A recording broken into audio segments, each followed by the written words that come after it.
नमस्कार दर्शकों, स्वागत है आपका इंडिया प्राइम न्यूज़ में और मेरा नाम है लव शर्मा। आज हम बात करेंगे एक ऐसी विचित्र केस के बारे में जिसमें तिहाड़ जेल के एक कैदी ने यूपीएससी का एग्ज़ाम क्रैक कर लिया। जी हाँ, अमित राय नाम के इस कैदी ने तिहाड़ जेल में ही तैयारी करी और तिहाड़ जेल से ही यूपीएससी का एग्ज़ाम क्रैक कर लिया। जैसा कि हम सभी जानते हैं, कैदी कई प्रकार के होते हैं। कुछ फंसाए जाते हैं, कुछ कैदियों का पहला जुर्म होता है और कुछ कैदी सच में जुर्म करके जेल में आते हैं। आइए जानते हैं कि अमित राय फंसाए गए या सच में जुर्म करके अंदर आए। बात है 2003 दिल्ली की, जब 21 वर्षीय सुनीता कॉम्पिटिटिव एग्जाम की तैयारी कर रही थी और उसका केमिस्ट्री का कोर्स अधूरा चल रहा था, जिसके चलते उसने एक कोचिंग इंस्टीट्यूट ज्वाइन किया जहां अमित राय नाम का एक अध्यापक उसे पढ़ाता था। अब क्योंकि उसका केमिस्ट्री का कोर्स अधूरा चल रहा था, इसलिए उसने अमित राय से होम ट्यूशन की बात करी, जिसके चलते वो उसके घर आने जाने लगी और इनकी नज़दीकियां बढ़ी। उसके ठीक कुछ समय बाद यानी 14 अप्रैल 2004 में सुनीता की तबीयत बिगड़ने लग जाती है। पूछने पर वह अपने भाई को बताती है कि उसने सल्फास की गोली ले ली है। उसका भाई घबरा के उसे नज़दीकी अस्पताल ले जाता है, जहां जाके सुनीता अपना दम तोड़ देती है। मरते टाइम सुनीता बताती है कि उसकी इस मौत का जिम्मेदार अमित राय है। इस मामले के बारे में पता चलते ही पुलिस सुनीता के घर की तलाशी लेती है, जहां पे पुलिस को एक सुसाइड नोट मिलता है। उस नोट में साफ साफ लिखा होता है कि सुनीता ने अमित राय की वजह से सुसाइड करा है।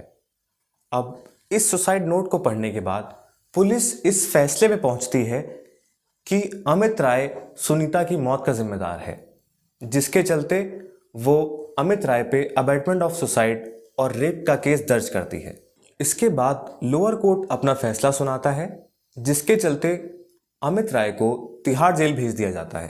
अब अमित राय तिहाड़ जेल जाके सोचता है कि उसे कुछ करना है और अमित राय अपने पहले की पढ़ाई को पूरा करते हुए यूपीएससी की तैयारी चालू कर देता है। अब वहाँ के लोग जब देखते हैं कि अमित राय दिन से लेकर रात तक पढ़ता रहता है, तो वहाँ के लोग भी उसे पूरा सपोर्ट करने लग जाते हैं। यहाँ तक कि जेलर्स भी यानी कि जेल ऑफिशियल्स भी उसकी मदद करने लग जाते हैं।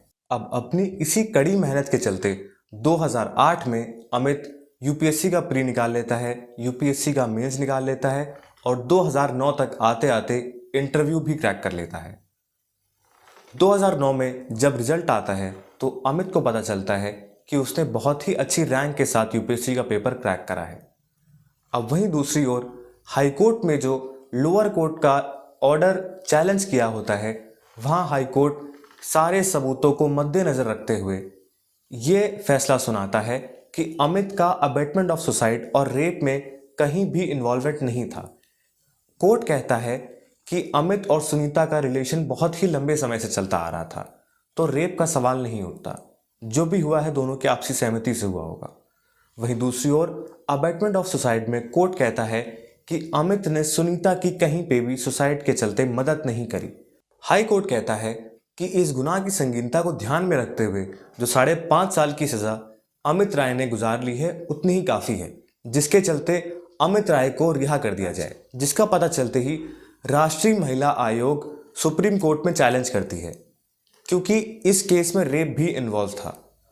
अब सुप्रीम कोर्ट दिल्ली पुलिस को नोटिस इशू करता है, जिसके चलते दिल्ली पुलिस अमित राय के सपोर्ट में रिप्लाई करती है कि अमित राय ने इन 5.5 साल में अपने आप को बदल लिया है। अब सुप्रीम कोर्ट राष्ट्रीय महिला आयोग से कहता है, क्योंकि आपका संबंध इस केस में ना अमित राय से है ना सुनीता से है, तो आप इस क्रिमिनल केस में डायरेक्टली इन्वॉल्व नहीं हो सकती हैं, यानी कि आप एक डायरेक्ट पार्टी नहीं बन सकती हैं। इसके बाद अमित राय को रिहा कर दिया जाता है और उसको आईएएस की ट्रेनिंग लेने के लिए भेज दिया जाता है। ऐसी ही दिलचस्प कहानियों के लिए जुड़े रहिए हमारे साथ इंडिया प्राइम न्यूज़ पे।